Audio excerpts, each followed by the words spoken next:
you think of electricity, you think of Edison. When you think of radio, you think of Marconi.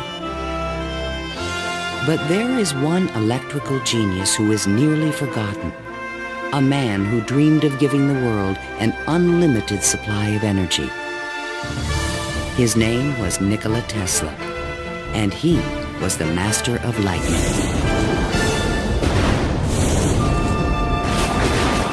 This program was made possible by contributions to your PBS station from viewers like you. Thank you.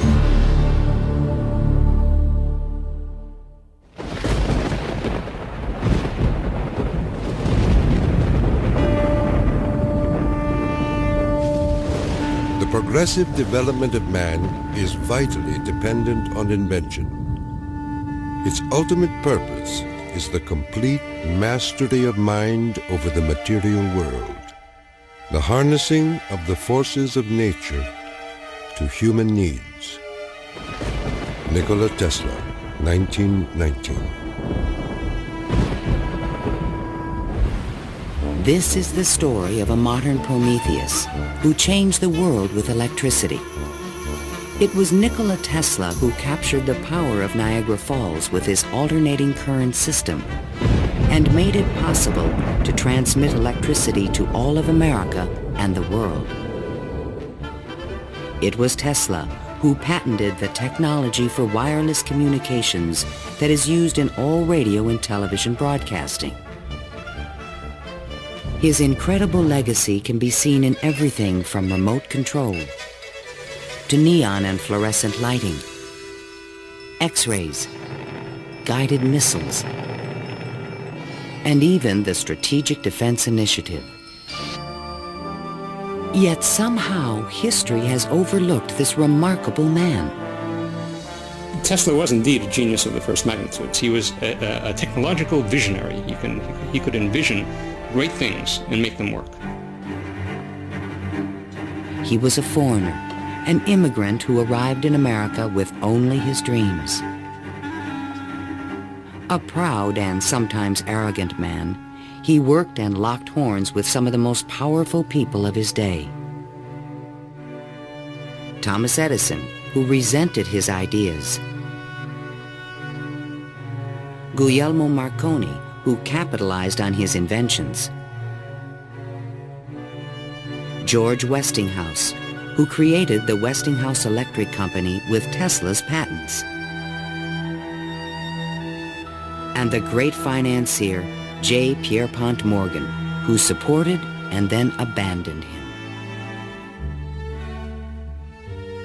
At the height of his career, Tesla was one of the most famous men in the world. His inventions helped America grow into a powerful industrial nation. His ideas created billion-dollar corporations. But Tesla was not a practical man. Always driven toward the next great breakthrough, he failed to protect his commercial interests. In the end, others made fortunes with his inventions, and he wound up penniless and rejected. Money does not mean to me what it does to other men. All my money has been invested in inventions to make man's life a little easier. He was a visionary genius. There aren't many of them. And he was willing to give his life to his visions. We have to evolve means for obtaining energy from stores which are forever inexhaustible. What I intend to show you now, step by step, is how I finally reached my dream.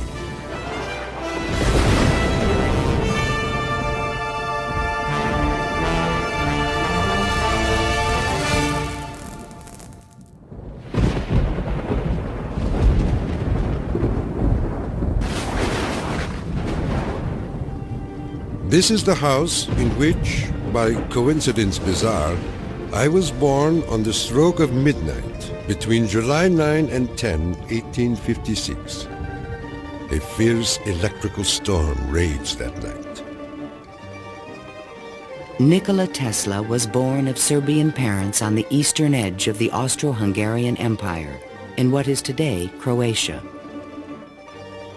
His father, Milutin, was an Orthodox priest who expected his son to follow him in the clergy. There were only two choices for children in those days, one being to go in the army and the other being to become a priest. Tesla was not attracted by either of them, which was very distressing to his father. My father was a very erudite man. The training he gave me comprised of guessing one another's thoughts and repeating long passages of verse. My mother descended from one of the oldest Serbian families in the country. She invented and constructed all kinds of tools and devices and wove the finest designs from thread. Her fingers were nimble enough to tie 3 knots in an eyelash. Early on, Tesla began to demonstrate an extraordinary imagination. In my boyhood, I suffered from a peculiar affliction due to the appearance of images, often accompanied by strong flashes of light. I was quite unable to distinguish whether what I saw was tangible or not.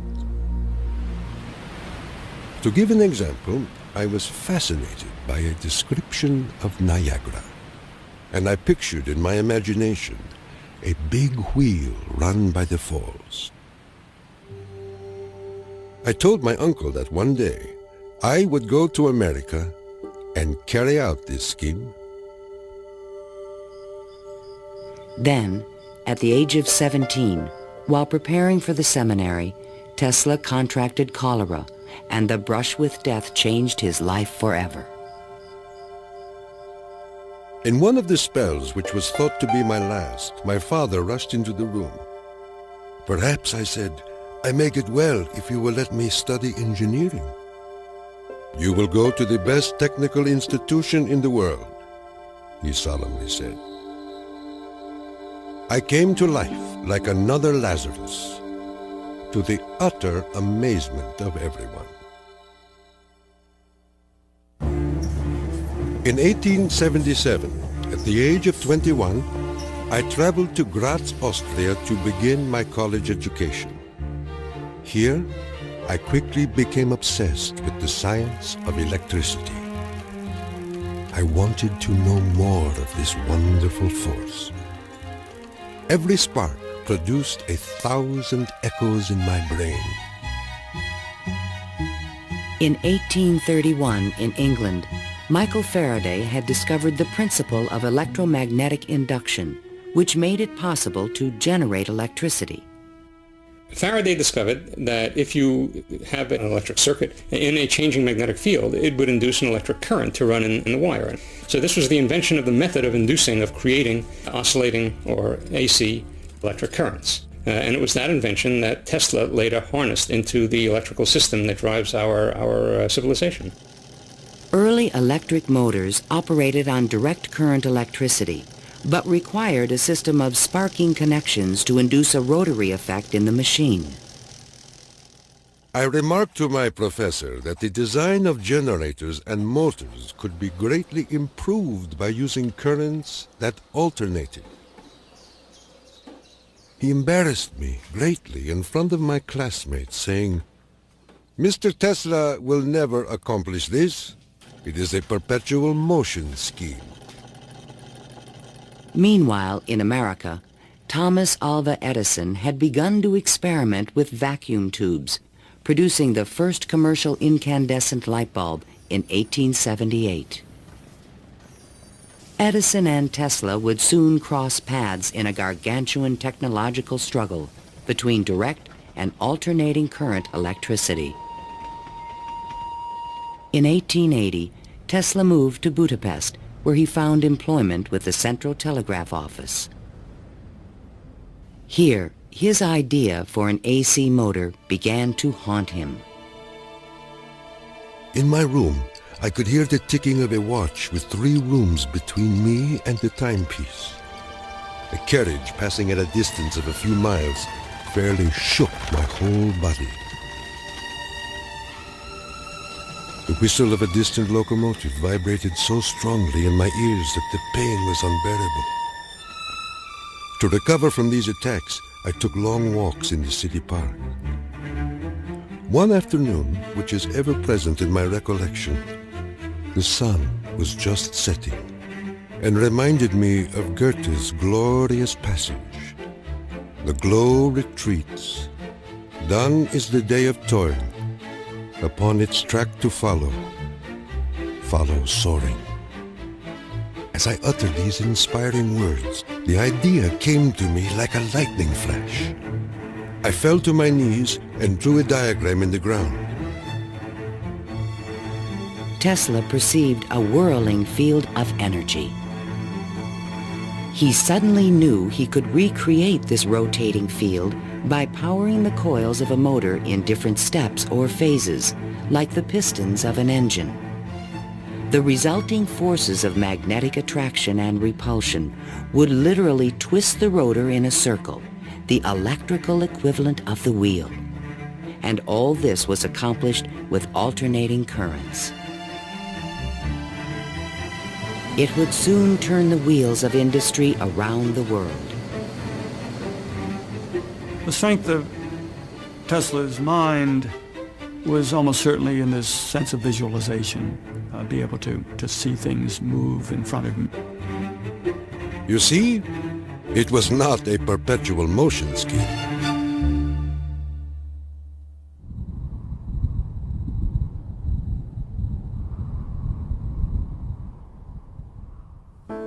It had been the height of my ambition and my most ardent wish to see America and come in contact with the great Thomas Edison.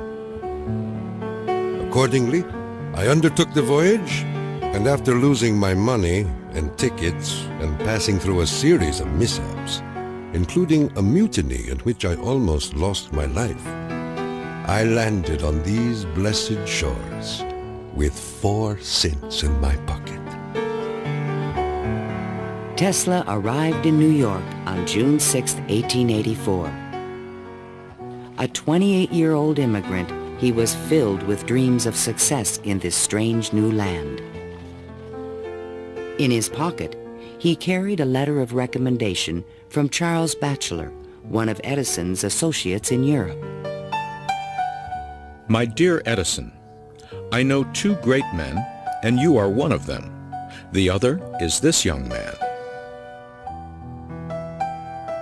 Tesla came to America because he had tried to get his alternating current motor produced in Germany, and I believe in France as well, without any success. And he realized that there was probably only one person in the world who could help him with it, and that was Thomas Edison. New York had had electricity since the late 1870s. Edison installed his first DC power station on Pearl Street, near the financial district, in 1882. He did this with help from the great Wall Street financier J. Pierpont Morgan. But the system was far from perfect. Electricity was a very new thing. Most people didn't understand what it was all about. They were very afraid of it. There were fires breaking out. The horses on the streets would get shocks through their shoes and run away. So it was a very exciting time for Edison. I was thrilled to the marrow meeting Edison. This great man had revolutionized the world with his incandescent lamp. And I was burning to show him my motor that ran on alternating currents. Edison had built his business on the direct current system, and any talk of alternating currents was an aggravation to him. The problem with direct current is that you can't change the voltage. What you generate, that's what you get. And if you generated the power at too high a voltage, you would blow out lamps at the other end. If you generated the proper power for the lamps and you want to go any great distance, then you need copper wire that's as thick as your arm. And the Edison people said, well, that's all right. We'll just have a power station every mile or so. DC was sufficient to power lights and run motors, but it could not be transmitted efficiently over long distances. By raising and lowering the voltage, AC could solve the problem of distance, but a working AC motor did not exist. In spite of their differences, Edison hired Tesla to improve the performance of his DC generators. Tesla said he was promised $50,000 if he was successful. The offer seemed too good to be true. I entered the Edison Machine Works, where I undertook the design of DC dynamos and motors. My regular hours were from 10:30 a.m. till 5 a.m. the next day. When I completed the task, I went to Edison for payment, and he laughed. Edison was very amused by this. Said, "You just don't understand our American sense of humor, Mr. Tesla." So Tesla had had enough by that time, and he picked up his hat and walked out. Tesla paid dearly for his pride. I lived through a year of bitter tears and hard labor, digging ditches for Edison's underground cables. But he was still determined to develop his AC motor. With help from a group of investors, he opened a laboratory on Liberty Street, only a few blocks from Edison's offices. There, he began to assemble a prototype of the motor he had envisioned 7 years earlier. Along with it, he developed all the components of the system of AC power generation and transmission still used today. In May of 1888, Tesla was ready to unveil his motor to the world. The subject which I now have the pleasure of bringing to your notice is a novel motor which I am confident will at once establish the superior adaptability of alternating currents.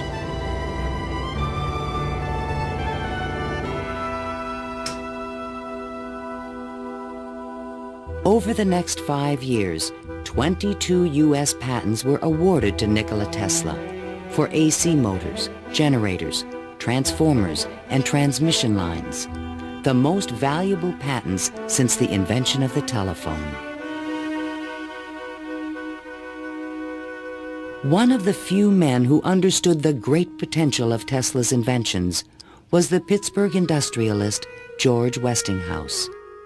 He visited Tesla's laboratory, and on the spot, he offered to purchase all the patents dealing with the alternating current system for $1 million.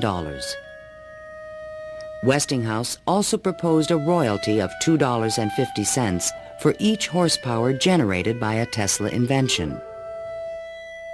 The young Serb was on his way to fortune and fame, while other inventors looked on with fascination and with envy. In all my troubles, I did not neglect to become a real American citizen, making me a proud and happy man.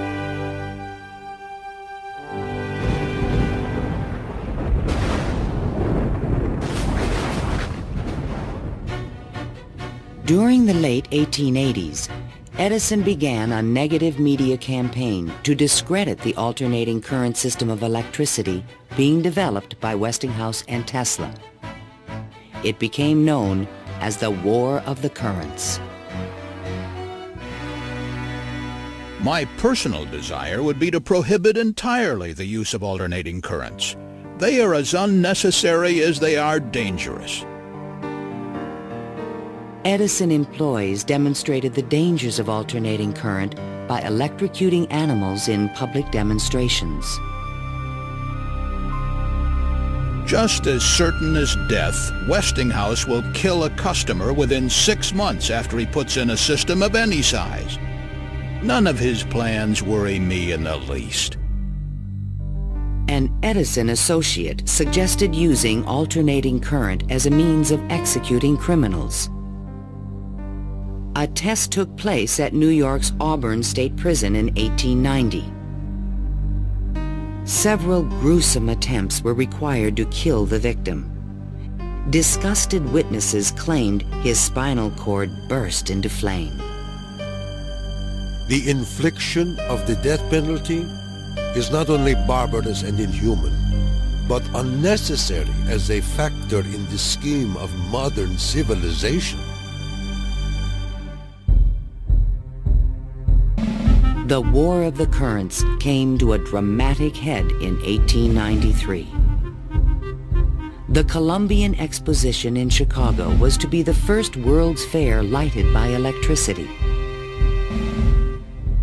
The Edison Company, the Thomson-Houston Company, they all got together and formed General Electric Company, 1892. And one of the first things they did, of course, was put in a bid for the job at the fair. Their bid was roughly $1 million. The Westinghouse bid was about $500,000, and naturally, Westinghouse got the job. In retaliation, GE refused to sell Westinghouse any of their Edison light bulbs. And they got some judge to say that Westinghouse couldn't use any one-piece lamps of any description at the fair. Westinghouse frantically devised a two-piece stopper lamp by fair time and saved the day. Now Tesla had a chance to make history in Chicago. His large AC generators would supply all of the fair's electricity and prove that his system would work on a large scale. On May 1st, 1893, 100,000 eager spectators filed into the fairgrounds, awed by the gleaming neoclassical architecture. Night fell.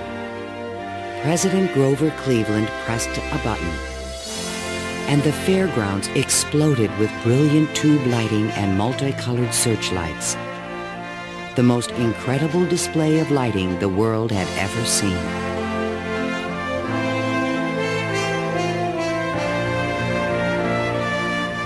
In the great hall of electricity, the public could see that the Tesla-Westinghouse system made it all possible.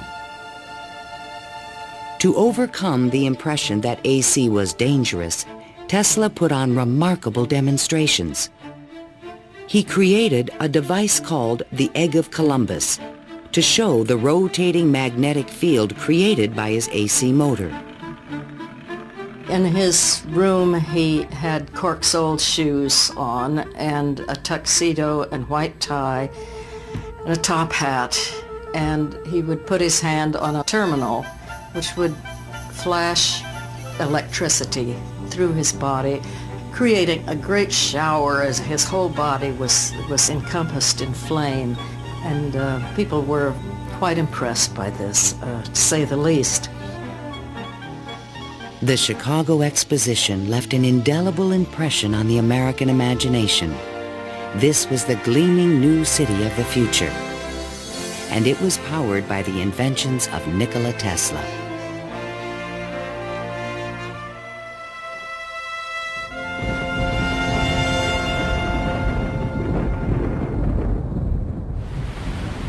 Since childhood, Tesla had dreamed of harnessing the power of the great natural wonder called Niagara Falls. The famous British physicist Lord Kelvin was now head of an international commission to find a way to use the fall's power.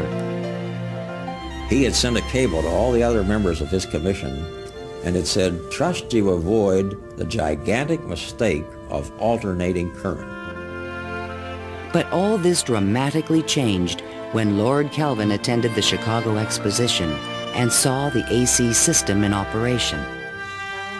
A contract was immediately awarded to Westinghouse Electric to power the mighty cataract with AC.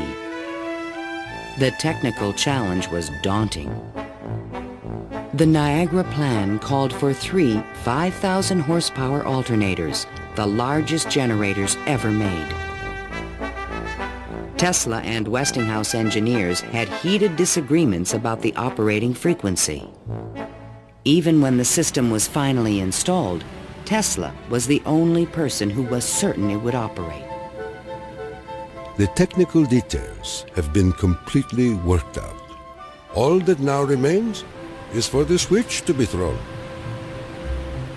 In 1896, The system went online, and the electrical age began. The waters of the upper Niagara turned enormous water turbines connected by shafts to the massive 5,000 horsepower generators. The current from the generators was stepped up with transformers to 22,000 volts and sent out over long-distance lines, then stepped back down to light municipalities and power motors of Tesla's design. The Niagara Falls Gazette proclaimed, "This morning, the streetcars of this city are moving by Falls power. Hereafter, the Falls must work to earn their living." Imagine my surprise when 30 years later I saw my boyhood plan carried out at Niagara and wondered at the unfathomable mystery of the mind.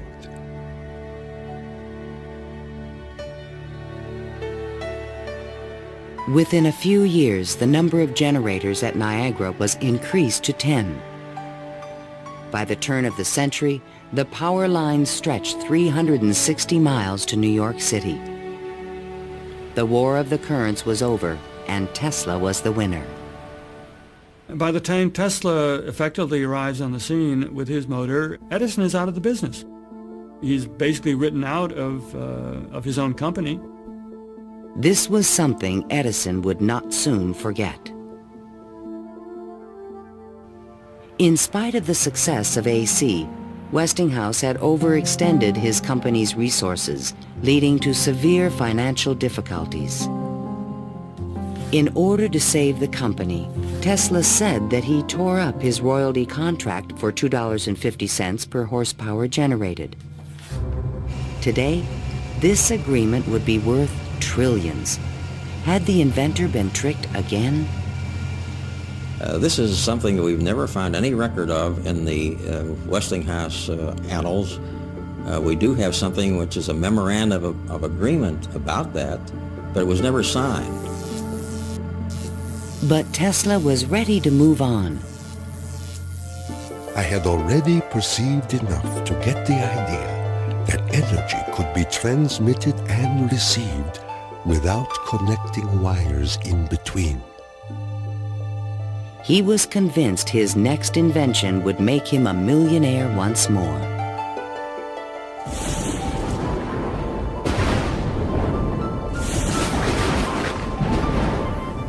My services with Westinghouse being no longer essential, I resumed experimental work in a laboratory on Grand Street, where I began immediately the design of high-frequency machines. Following the success of Niagara, Tesla was at the height of social acclaim. Everyone wanted to know more of this mysterious foreigner who was transforming the world with his electrical inventions. So far as personal appearance goes, no one can look upon him without feeling his force. His cheekbones are high and prominent, the mark of the Slav. His eyes are blue, deeply set, and they burn like balls of fire. Franklin Chester, the Citizen. Why was he so well known and so popular? It's because the technological advances that he made were so directly related to the relief of the drudgery that people had to endure in their work lives. They could see what he did helped them personally. Every evening, Tesla showed up at Delmonico's, the most expensive restaurant in town, to be shown to his special table. He is fanatical about his dress, usually sporting a fine waistcoat, white leather gloves, and a derby hat on his head. He is meticulous about his health and drinks a glass of whiskey a day, saying it will increase his life expectancy to 150 years of age. Tesla hobnobbed with the leading politicians, millionaires, and celebrities of the era. This was the best way for independent inventors to find support for their projects. His friends were the New York elite, John Jacob Astor, William K. Vanderbilt, and the writer Mark Twain. I have just seen the drawings and description of an electrical machine lately patented by Mr. Tesla, which will revolutionize the whole electric business of the world. One of Tesla's closest friends was Robert Underwood Johnson, editor of the prestigious Century magazine. Johnson's wife was deeply in love with Tesla. My dear Nicky, do leave aside the millionaires and Fifth Avenue for some simple pleasures. From one distinguished only by a great weakness, Katherine Johnson. In fact, the world-famous inventor was also New York's most intriguing bachelor. The fact that he never married, I think, had almost nothing to do with his interest in women. It appeared that he was always very interested and was attractive to women. Many women sought his attention. The beautiful and wealthy socialite Flora Dodge, and even the famous French actress Sarah Bernhardt. But in spite of his charisma, Tesla was only interested in his inventions. He had so many phobias that he couldn't have had close relationships with women. He didn't like most of the jewelry that they wore or the perfume, and he couldn't bear to touch hair. And and in fact, he didn't like to shake hands. And so these are all things that do tend to discourage intimate relationships. The inventor even claimed that he destroyed his sexuality at the age of 40. A certain French actress kept coming to me and made it impossible for me to concentrate. It's a pity, too, for sometimes I feel so lonely.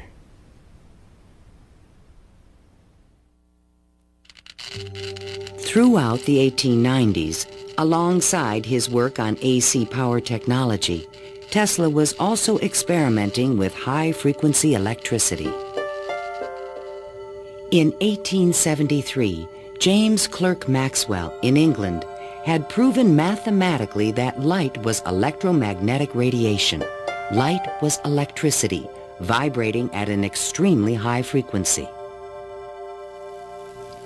To explore this unknown world, Tesla invented a unique device, still known today as a Tesla coil. The Tesla coil is an instrument that can step up voltages to high voltages at high frequencies. That essentially transmits a radio signal. Tesla invited friends and potential investors to late-night demonstrations in his laboratory. In experiments, he would permit his guests to pass thousands of volts of electricity through their bodies to light a lamp or melt a wire in their hands. Mark Twain was always a willing subject. Thunder is good. Thunder is impressive. But it is lightning that does the work. Even today, it would be a little bit scary to go into Tesla's laboratory, and in those days when people didn't know anything about electricity, it must have been terrifying. With high frequencies, Tesla developed some of the first neon and fluorescent illumination. He also took the first X-ray photographs. But these discoveries quickly paled one day in 1890 when a vacuum tube illuminated in his hand without any wire connection. To me, it was the first evidence that I was transmitting energy through the air. This was the beginning of Tesla's lifelong obsession, the wireless transmission of energy.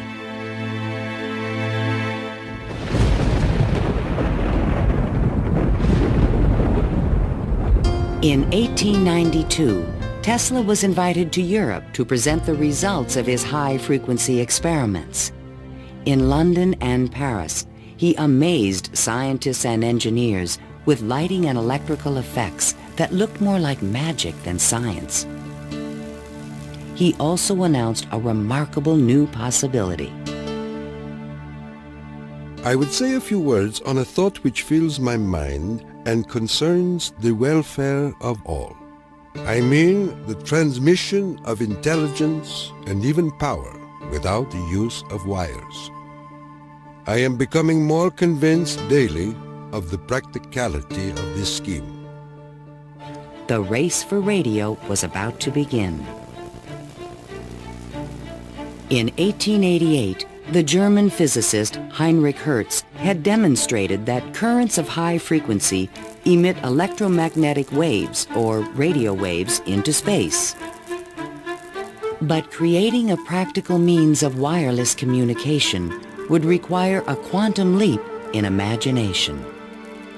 Hertz created the first radio transmitter and the first receiver. He had showed that you could create an electrical signal in one place and detect it in another place with nothing in between.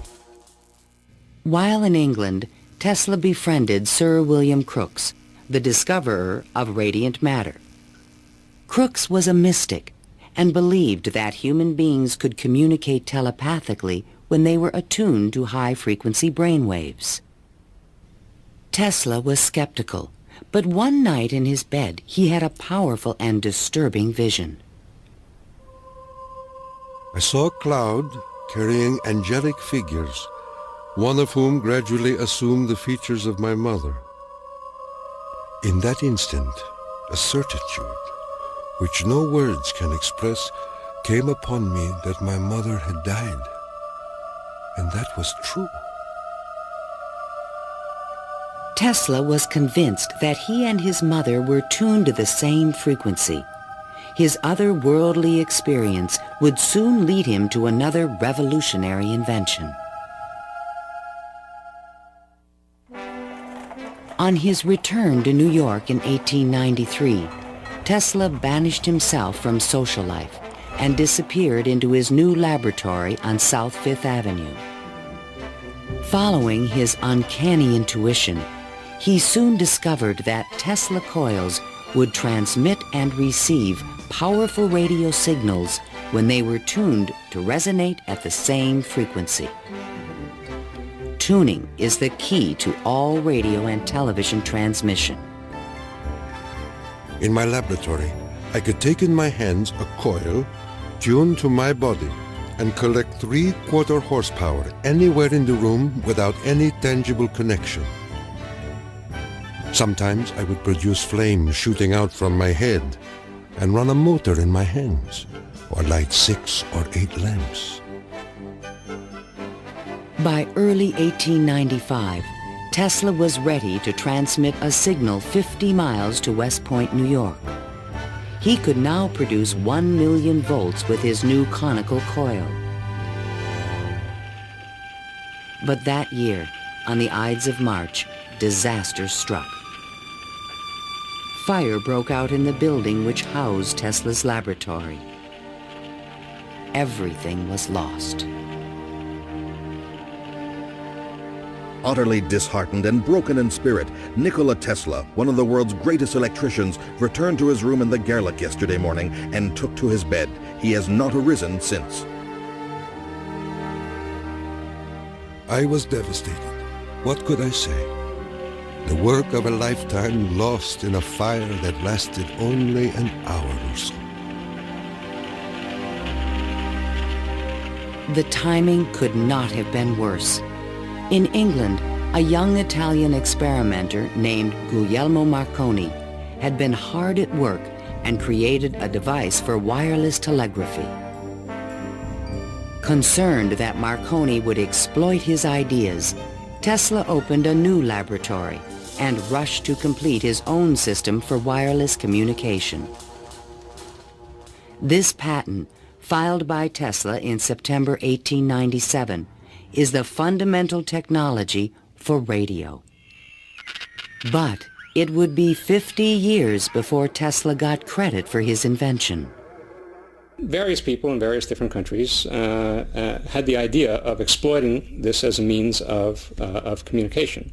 But I think Tesla was the one with the real vision, in which you would broadcast signals on a definite carrier frequency, and then you would have a series of antennas that were sensitive to one frequency only, tuned to a certain frequency, and would detect just one of these signals and make an intelligible transmission. Once again, his vision describes the world that we live in.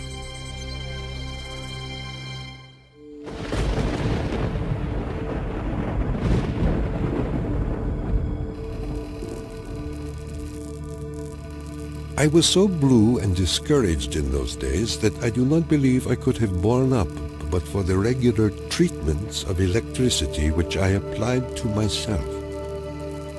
It puts into a tired body what it needs most, life force.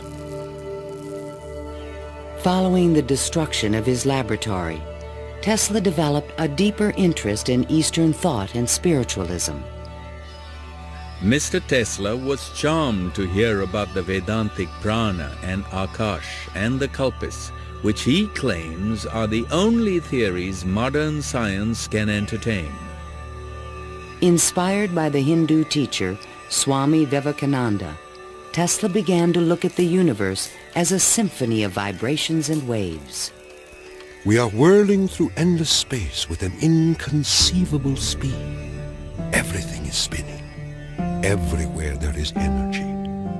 There must be some way of availing ourselves of this energy more completely. In 1898, an unusual experiment took place in Tesla's laboratory. He attached a small mechanical oscillator to an iron pillar. Precisely timed pulses from the device made the entire building tremble.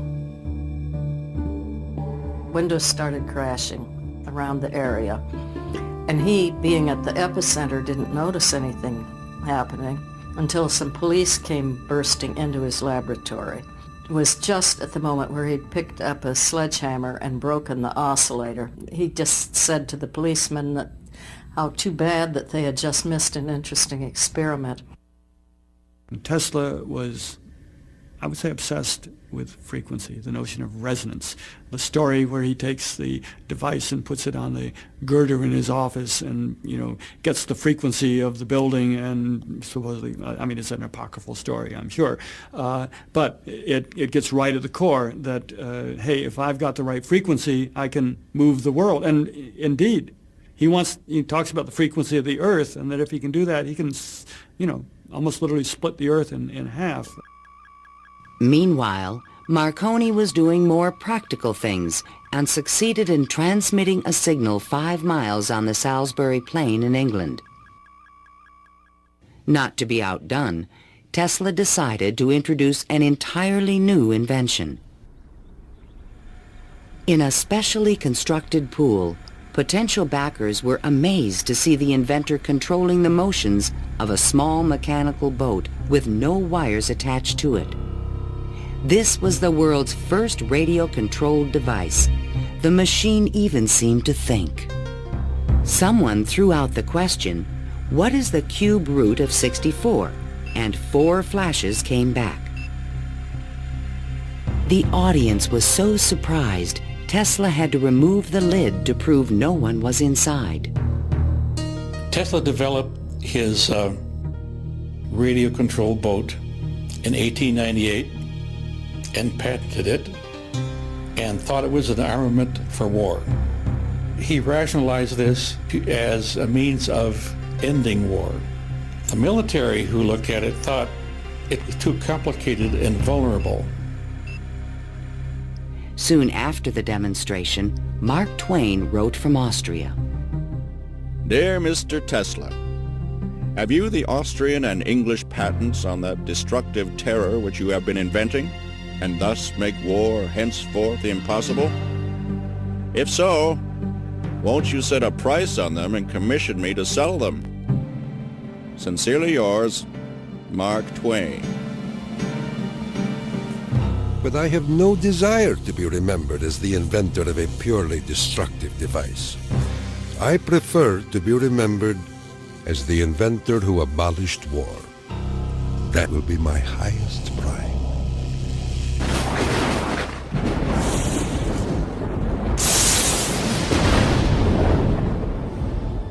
In the summer of 1899, Tesla moved to Colorado Springs, Colorado, to conduct a series of secret experiments.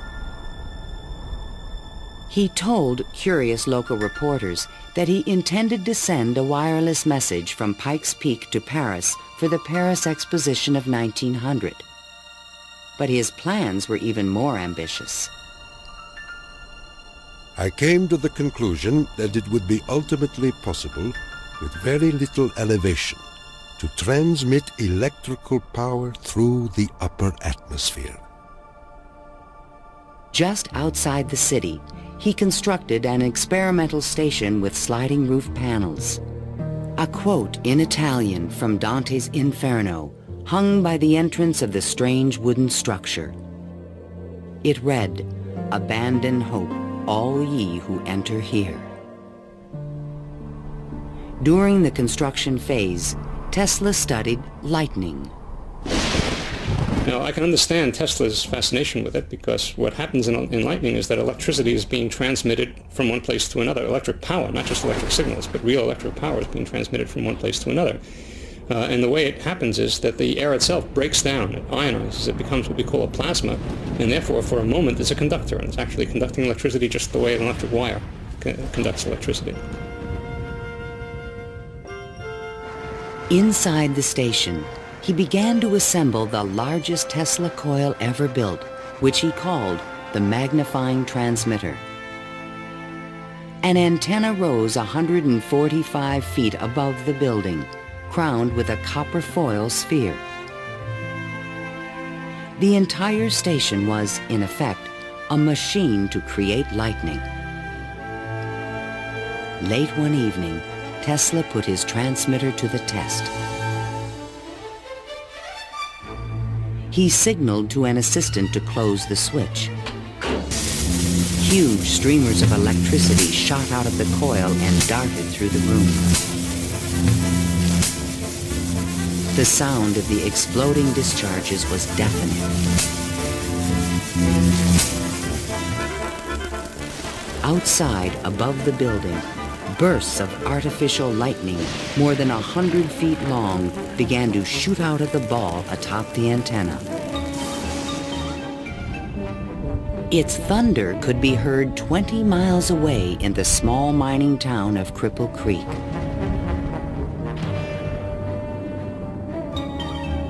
Suddenly, the lightning stopped, and the entire city of Colorado Springs was plunged into darkness. The experiment had set fire to and destroyed the local power company's generator. Residents were furious and began to fear this mysterious stranger. Undaunted, Tesla continued his wireless power experiments for 6 more months. Late one night, an unusual event took place. Tesla noticed a repeating signal being received by his apparatus. To his own amazement, he believed it was an extraterrestrial communication. In a letter to the American Red Cross, he wrote, "Brothers, we have a message from another world. It reads, 1, 2, 3. The press had a field day. If the mystical 1, 2, 3 was impulsed from Mars, as Tesla says, they certainly showed most excellent taste in choosing Colorado Springs. It is a rule in inventional science. When you're going to tell one, tell a good one. And men have become great in this way. Colorado Springs Gazette. Though widely ridiculed for his claim, Tesla may have been the first to detect radio waves from space. I believe that Tesla could have gotten these signals from space. We are getting them today, and these are the radio telescopes. That's what radio telescopes do today, receive signals from space. They are not from alien civilizations, but they are from the sun and from the stars. On January 7th, 1900, Tesla boarded a train back to New York City. Perhaps he had mastered the power of lightning, or at least that's what he believed. The law which I discovered in Colorado is wonderful, and it means that results undreamed of before will be possible. as soon as a large plant is constructed in accordance with my plan. See the excitement coming.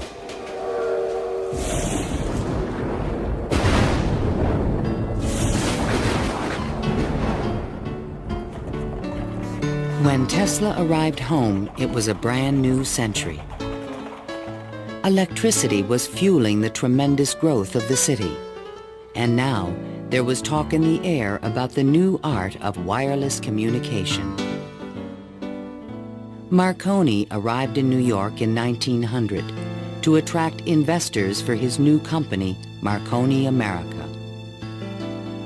He filed a U.S. patent for a system of wireless telegraphy, but it was rejected because it was similar to Tesla's invention. It became obvious, I think, to Marconi as well as to other experimenters of the time that the Tesla system was an efficient, powerful resonator that would produce electromagnetic waves that you could work with. Confident in the future, Tesla took up residence in the Waldorf Astoria Hotel and wrote a sensational article for Century magazine. First, let us ask, what is the spring that drives all? All this energy emanates from one single center, one single source, the sun. In this detailed futuristic vision, he described a means of tapping the sun's energy with an antenna.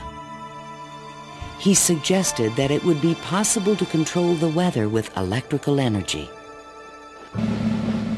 He predicted that wars would soon be eliminated by machines.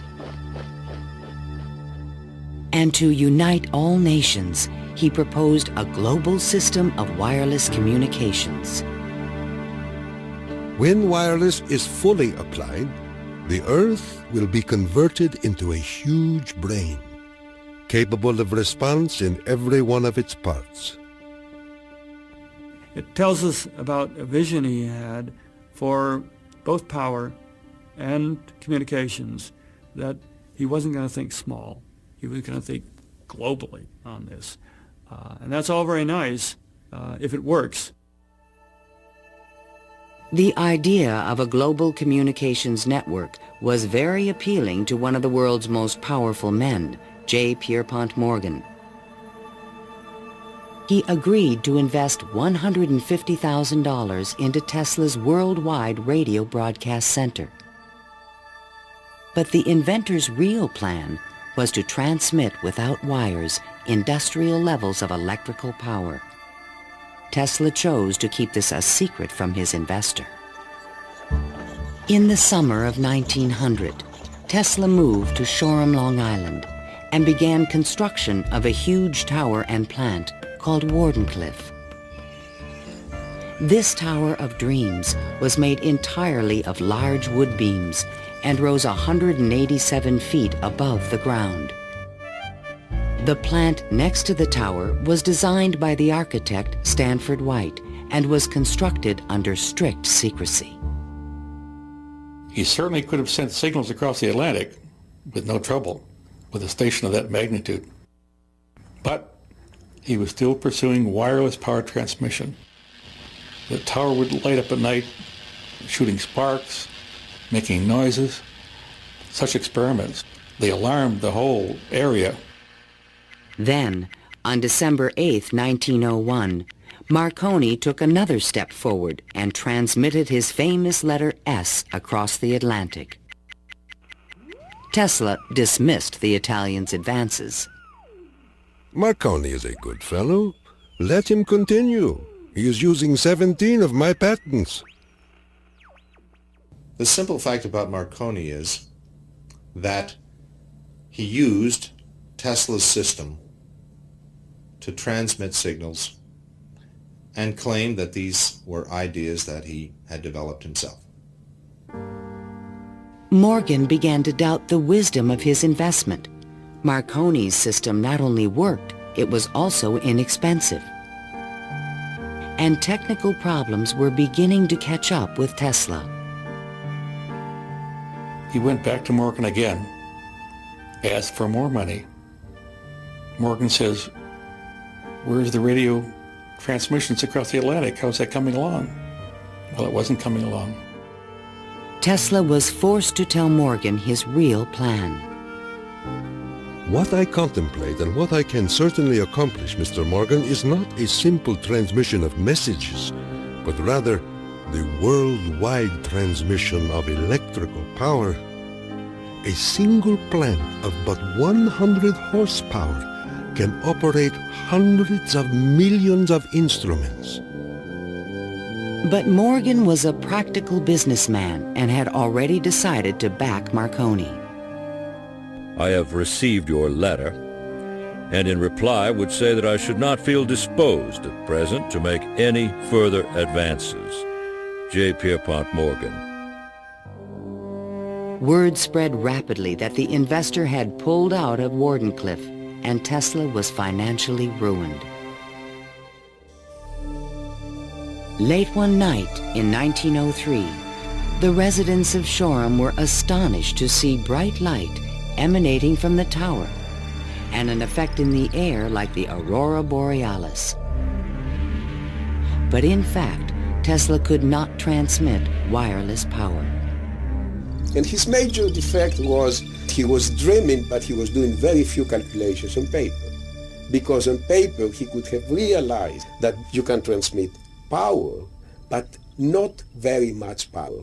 You can transmit power to hear the radio or for television or for a telephone. But once you want to start turning lights in which you really need high currents, the power gets diluted because space is very large.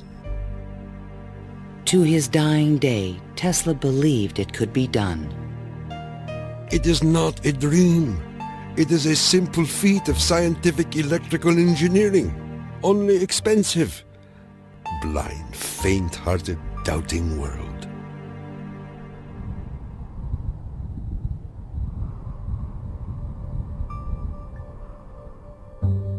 Wardenclyffe marked a turning point in Tesla's career. Like a modern Prometheus, he had reached too high and failed. In 1904, the U.S. Patent Office suddenly reversed its previous decisions and gave Marconi a patent for radio. 1 year later, Tesla's fundamental AC patents expired. Now the inventions that powered the world could be used by anyone free of charge. The public didn't realize that he had made this invention that had made billionaires out of corporations, and that he himself was broke. With no money to carry on his work, Tesla began to sink into an isolated world. He was totally disinterested in business. I think it not necessarily bored him, but he didn't make the relationship between the importance of business and the importance of his invention and discovery. Occasionally, he was seen in public parks feeding the pigeons. These are my sincere friends. Tesla's melancholy turned to anger in 1909 when Marconi was awarded a Nobel Prize. Mr. Marconi is a donkey. The question of Tesla and radio is certainly a very interesting one.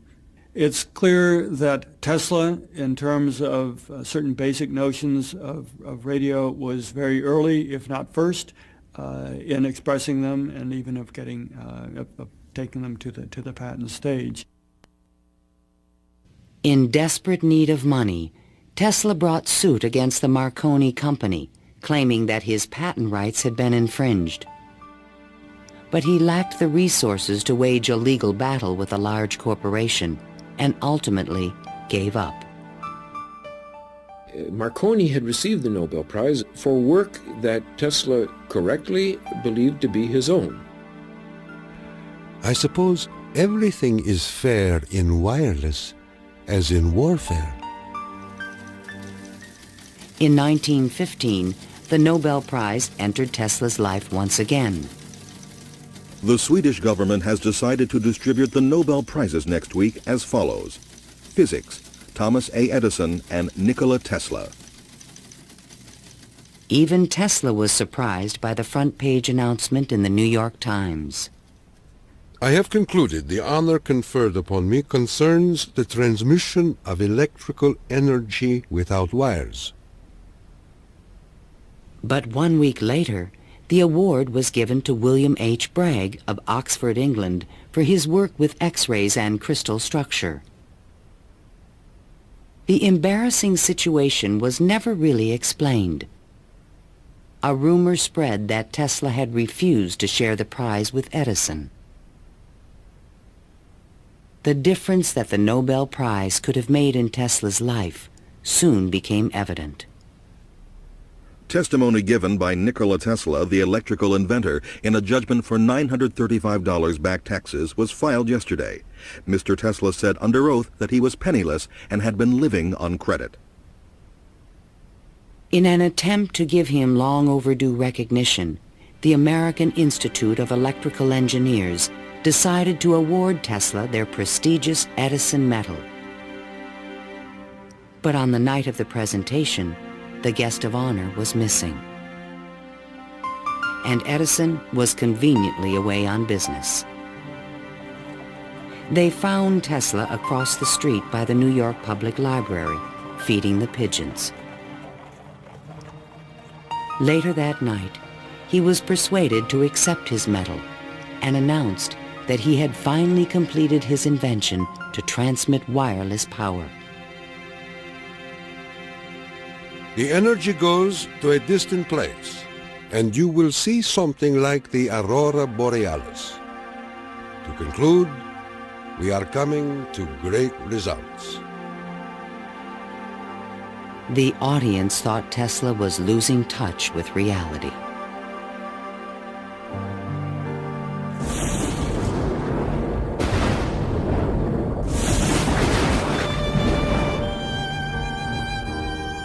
I refuse to accord to some small-minded and jealous individuals the satisfaction of having thwarted my efforts. These men are nothing more to me than microbes of a nasty disease. Well, by that time, you know, Tesla had ceased to have any financial means. He was virtually dependent on being helped by hotels and people that he knew. He began to bring injured birds back to his hotel room to nurse them. He had more companionship with pigeons in that time of his life than with human beings. Working as a consulting engineer, Tesla managed to maintain a small office and laboratory in the Metropolitan Tower. To change his thoughts, he frequently attended movies in Times Square. Here he could see his futuristic ideas appearing on the screen. But his ideas were only accepted in science fiction movies and magazines.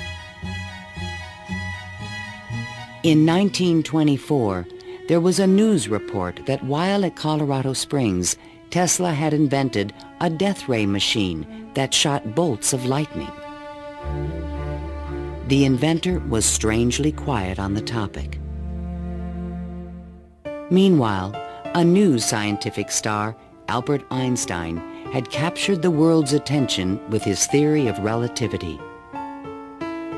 Tesla continuously attacked the validity of Einstein's work. Scientists today wander through equation after equation that have no relation to reality. If we were to release the energy of atoms, instead of a blessing, it might bring disaster to mankind. But no one took him seriously. I think that every generation of scientists feels that the new ideas that come along that replace their own ideas represent a loss rather than a gain. Tesla believed that Einstein was taking us intellectually in the wrong direction. Rejected by traditional science, Tesla's interests again turned to the esoteric. His intellect seemed to embrace a lot of different areas quite easily. What he lacked were the social skills. And that's an enormous shame because it interfered with his ability to use that genius, to be practical. Though nearly a recluse, he would occasionally attend dinner parties at the home of the German poet and mystic George Sylvester Viereck. And he always intrigued the guests. While we were in the midst of talking, an apparition seemed to come into the room. He walked so softly, and he struck us as almost an unearthly creature. And he talked of all sorts of, seemed to me at that time, unreal things, more in the nature of the psychic rather than scientific. Tesla wrote a strange poem called Fragments of Olympian Gossip and dedicated it to Viereck. While listening on my cosmic phone, I caught words from Olympus blown. The latest tells of a cosmic gun. To be pelted is very poor fun. The meaning of the poem would soon be explained.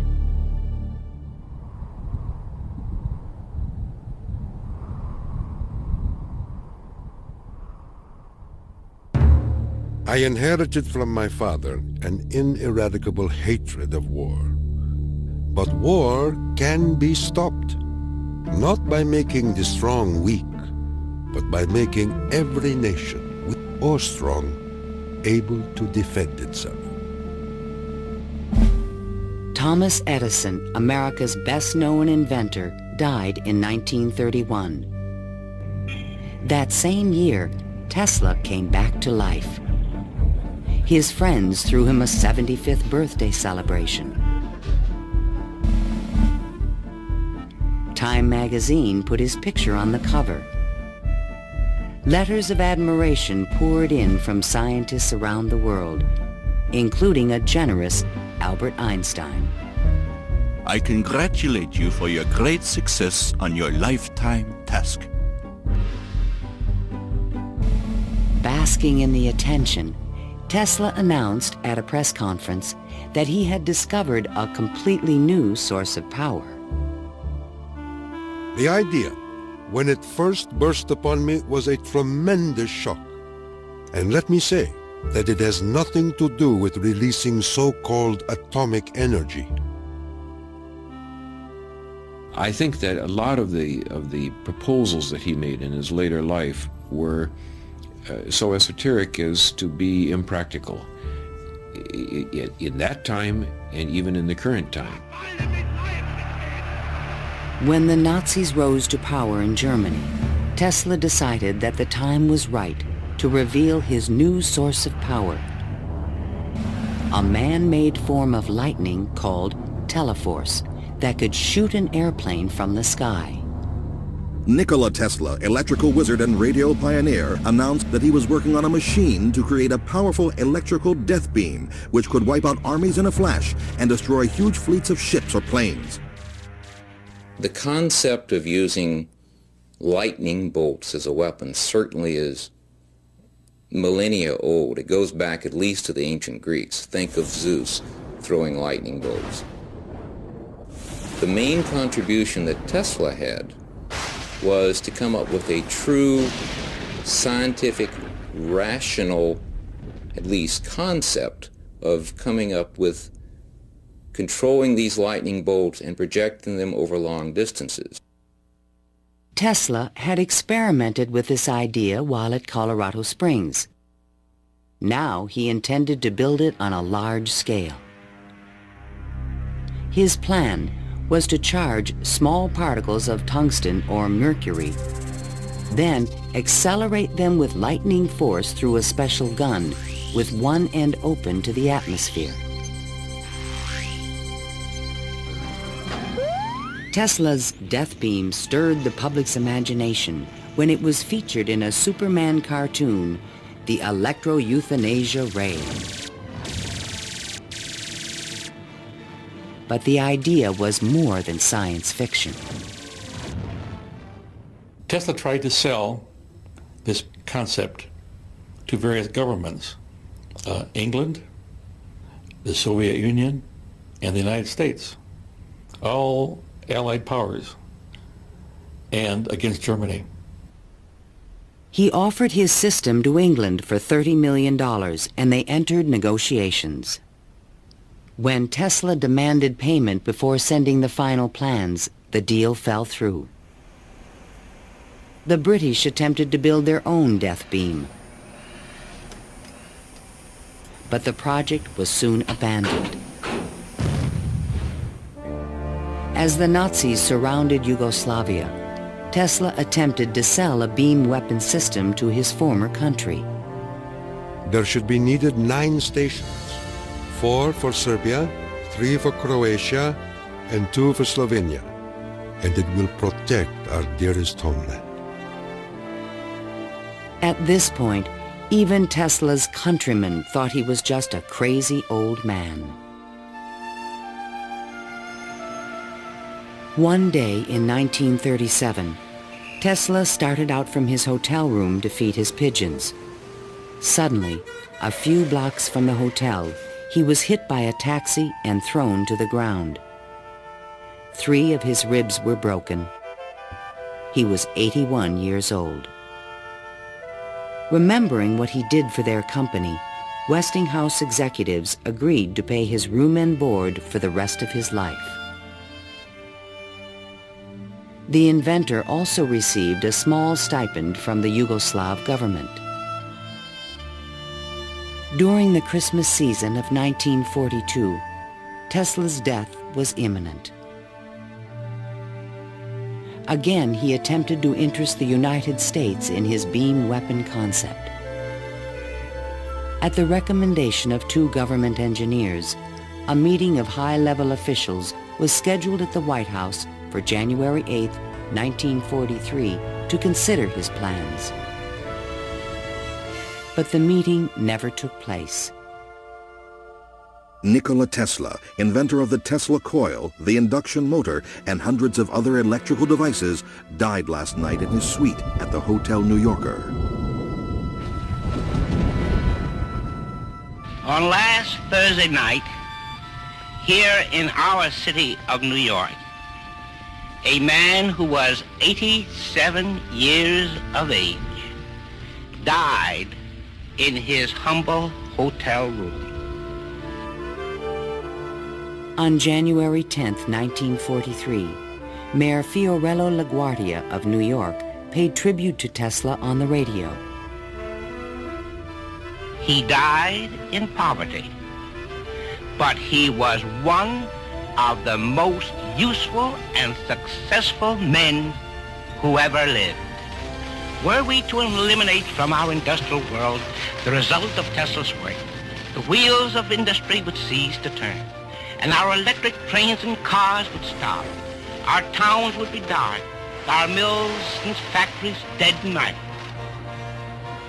But Tesla is not dead. The important part of Tesla lives in his achievement, which is great, an integral part of our civilization, of our daily lives, of our current war effort. Ironically, only 5 months after Tesla's death, the United States Supreme Court declared elements of the Marconi patent invalid. The decision confirmed Nikola Tesla's patent priority for the fundamental technology of radio.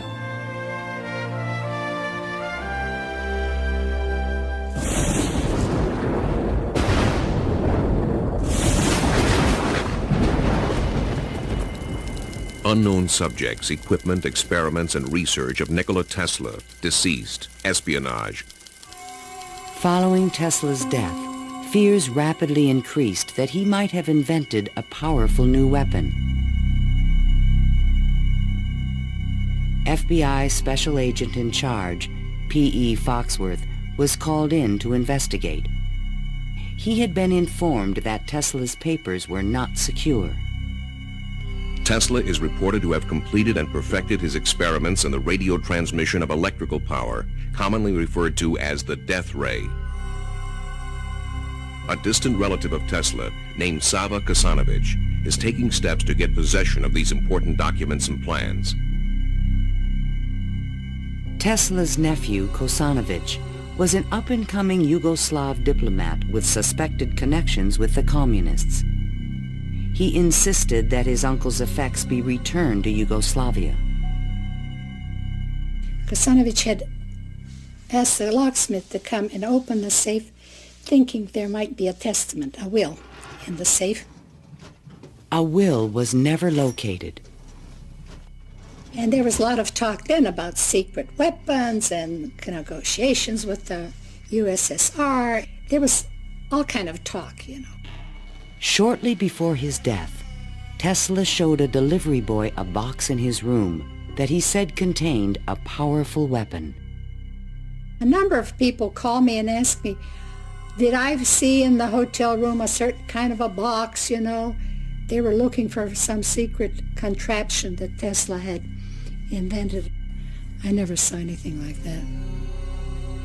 The U.S. Office of Alien Property immediately seized all of Tesla's possessions until their ownership could be established. There's every evidence that they did look through all his papers, because the papers were not in order and certain things were missing. All his technical papers on beam weapons were secretly microfilmed by U.S. military agents. On August 6, 1945, the first atomic bomb was exploded on Hiroshima, Japan. Soon after, the bomb would be in the Soviets' hands. During this period, copies of Tesla's papers on the beam weapon were shipped to Wright Field in Dayton, Ohio. There, a top-secret research program began called Project Nick to find a defense against nuclear missile attack. Copies of some of his papers were sent to Wright-Patterson in 1945, not to my facility, not even the predecessor of my facility, but to another part of the base for analysis. And then they vanished. Nobody seems to know what happened to them. In 1952, Sava Kasanovich obtained permission from U.S. authorities to return Tesla's estate, still stored in New York, to the inventor's homeland. I personally believe that the U.S. government may have overlooked some things of value in the Tesla papers before they were released to the Yugoslav government. A Tesla museum was opened in Belgrade by Yugoslavia's president, Marshal Tito. But during the Cold War, the museum was off limits to Western scientists and scholars. Then, in 1960, Soviet Premier Khrushchev announced that the USSR had developed a powerful new weapon. There was concern in the U.S. that the Russians may have access to Tesla's missing papers on beam weapons in Belgrade and elsewhere.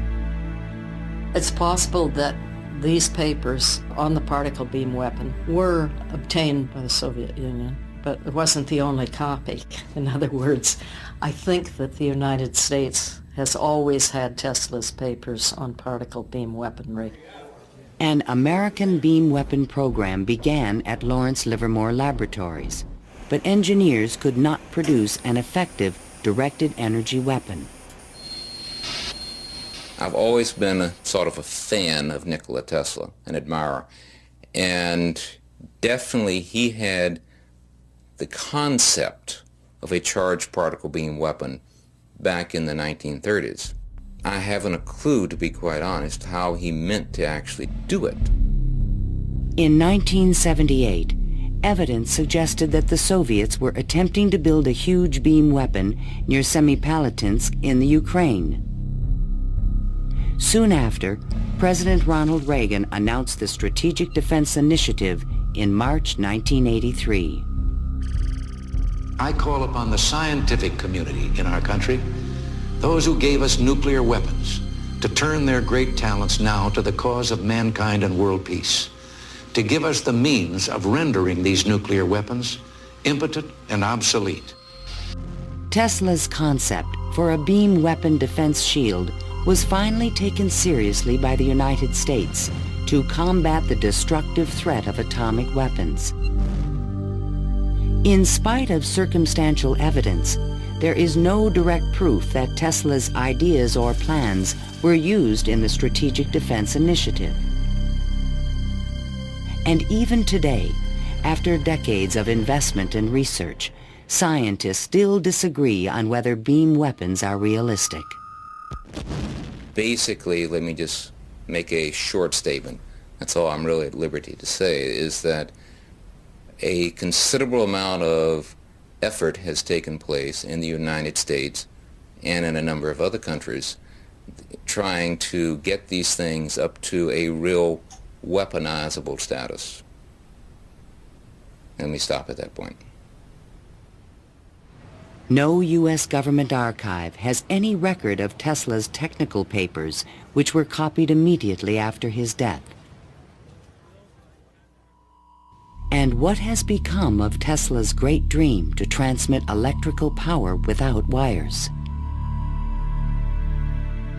This is the Navy and Air Force High Frequency Active Auroral Research Program, or HAARP, in Gakona, Alaska.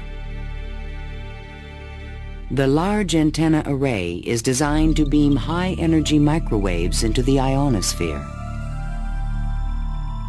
Tesla was his genius because way before anybody knew or even understood the physics of the Earth and what we call today the ionosphere, which is a layer of ionized particles about 80 kilometers above the Earth, he conceived it and he tried to use it to produce a variety of new concepts.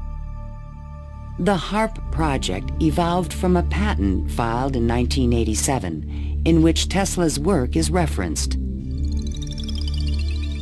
It proposed using the ionosphere like an enormous electrical circuit to transmit power around the planet. It even described a means of changing the weather by superheating portions of the upper atmosphere with microwave energy.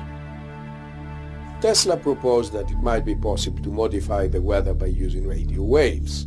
I believe that this is impossible.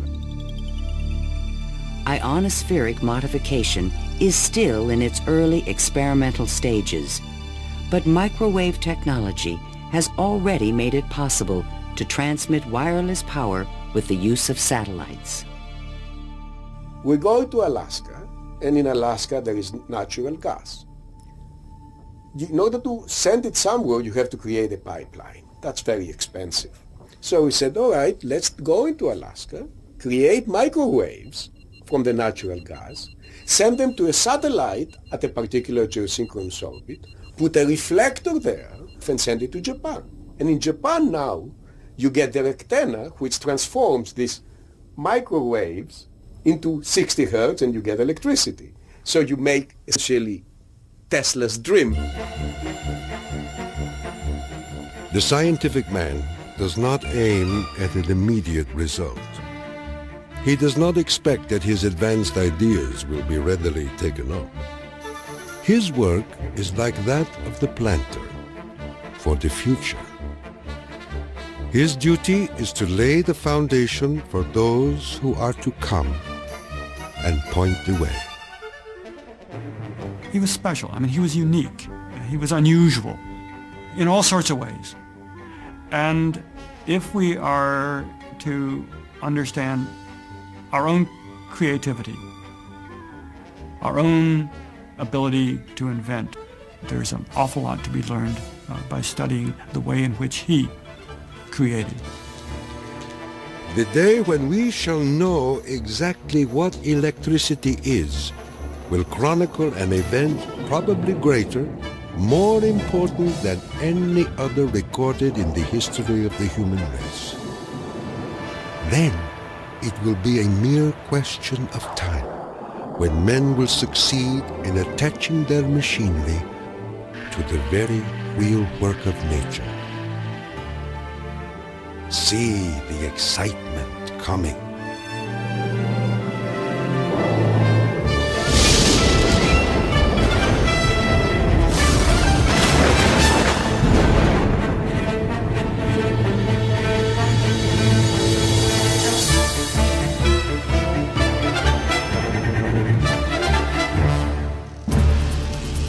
To learn more about Nikola Tesla, visit PBS online at pbs.org.